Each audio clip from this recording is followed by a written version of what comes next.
Hello, everyone. Welcome to Mufasa's book readings. My name is Julia, and I will be your reader for today. We're still reading from our book, The 7 Habits of Highly Effective People. Today, we're moving on to the fourth habit, which is titled Think Win-Win. I'll start with the reading. Principles of Interpersonal Leadership. We have committed the golden rule to memory. Let us now commit it to life. That's a quote by Edwin Marker. I'll repeat the quote. We have committed the golden rule to memory. Let us now commit it to life. One time I was asked to work with a company whose president was very concerned about the lack of cooperation among his people. Our basic problem, Stephen, is that they are selfish, he said. They just won't cooperate. I know if they would cooperate, we could produce so much more. Can you help me? Can you help us develop a human relations program that will solve the problem? Is your problem the people or the paradigm? I asked. Look for yourself, he replied. So I did, and I found that there was a real selfishness, an unwillingness to cooperate, a resistance to our authority, defensive communication. I could see that overdrawn emotional bank accounts had created a culture of low trust. But I pressed the question. Let's look at it deeper, I suggested. Why don't your people cooperate? What is the reward for not cooperating? There's no reward for not cooperating, he assured me. The rewards are much greater if they do cooperate. Are they? I asked. Behind a curtain on one wall of this man's office was a chart. On the chart were a number of racehorses all lined up on a track. Superimposed on the face of each horse was the face of one of his managers. At the end of the track was a beautiful travel poster of Bermuda, an idyllic picture of blue skies and fleecy clouds, and a romantic couple walking hand in hand down a white sandy beach. Once a week, this man would bring all his people into his office and talk cooperation. Let's all work together. We'll all make more money if we do. Then he would pull the curtain and show them the charts. Now, which of you is going to win the trip to Bermuda? It was like telling one flower to grow and watering another. Like saying firings will continue until morale improves. He wanted cooperation. He wanted his people to work together, to share ideas, to all benefit from the effort, but he was setting them up in competition with each other. One manager's success meant failure for the other managers. As with many problems between people in business, family, and other relationships, the problem in this company was the result of a flawed paradigm. The president was trying to get the fruits of cooperation from a paradigm of competition. And when it didn't work, he wanted a technique, a program, a quick fix antidote to make his people cooperate. But you can't change the fruit without changing the root. Working on the attitudes and behaviors would have been hacking at the leaves. So we focused instead on producing personal and organizational excellence in an entirely different way by developing information and reward system which reinforce the value of cooperation. Whether you are president of a company or the janitor, the moment you step from the independence into interdependence in any capacity, you step into a leadership role. You are in position of influencing other people. And the habit of effective interpersonal leadership is think win-win. 6 paradigms of human interaction. Win-win is not a technique, it's a total philosophy of human interaction. In fact, it is one of 6 paradigms of interaction. The alternative paradigms are win-lose, lose-win, lose-lose, win, and win-win. Or no, D, win-win. Win-win is a frame of mind and heart that constantly seeks mutual benefit in all human interaction.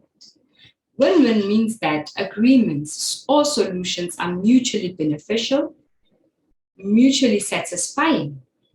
With a win-win solution, all parties feel good about the decision and feel committed to the action. Win-win sees life as a cooperative, not a competitive arena. Most people tend to think in terms of dichotomies, strong or weak, hard ball or soft ball, win or lose. But that kind of thinking is fundamentally flawed. It's based on power and position rather than on principle. Win-win is based on paradigm that there is plenty for everyone, that that one person's success is not achieved at the expense or exclusion of the success of others.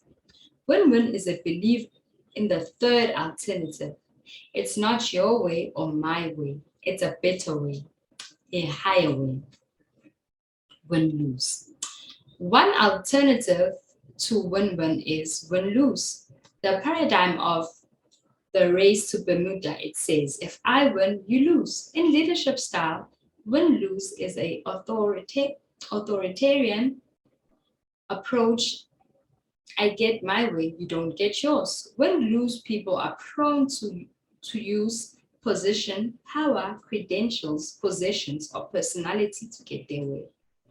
Most people have been deeply scripted in win-lose mentality since birth. First and most important of the powerful forces at work is family. When one child is compared with another, when patience, understanding, or love is given or withdrawn on the basis of such comparisons, people are into win-lose thinking. Whenever love is given on a conditional basis, when someone has to earn love, what's being communicated to them is that they are not intrinsically valuable or lovable. Value does not lie inside them, it lies outside. It's in comparison with somebody else or against some expectation.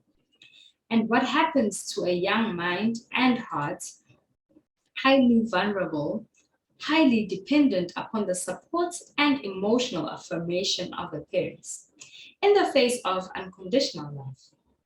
The child is molded, shaped, and programmed in the win-lose mentality. If I'm better than my brother, my parents will love me. My parents don't love me as much as they love my sister. I must not be as valuable. Another powerful scripting agency is the peer group. A child first wants acceptance from his parents and then from his peers. And whether they be siblings or friends, and we all know how cruel peers can sometimes be. They often accept or reject totally on the basis of conformity to their expectations and norms, providing additional scripting towards win-lose.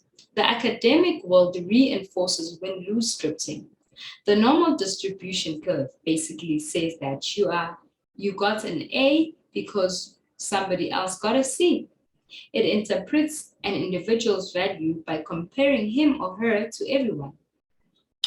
No recognition is given to the intrinsic value. Everyone is extrinsically defined. Oh, how nice to see you here at the PTA meeting. You ought to be really proud of your daughter, Caroline. She's in the upper 10%. That makes me feel good. But your son, Johnny, is in trouble.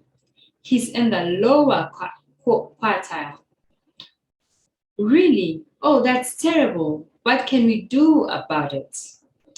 What this kind of comparative information doesn't tell you is that perhaps Johnny is going on all 8 cylinders while Caroline is coasting on 4 of her 8.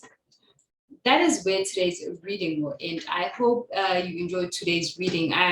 What I really took out of this reading is the fact that human interactions in the human interactions, the think win-win paradigm is really essential because it favors everyone. Everyone benefits from it, and it brings about peace and productivity and a whole lot of other benefits to it. So it's really important for us to take in that in mind, that we're thinking win-win for everyone and not just win for myself. That being said, thank you so much for tuning in. I hope to see you next time. And if you have any comments, you can engage with me in the comment section. Thank you so much for watching. Bye.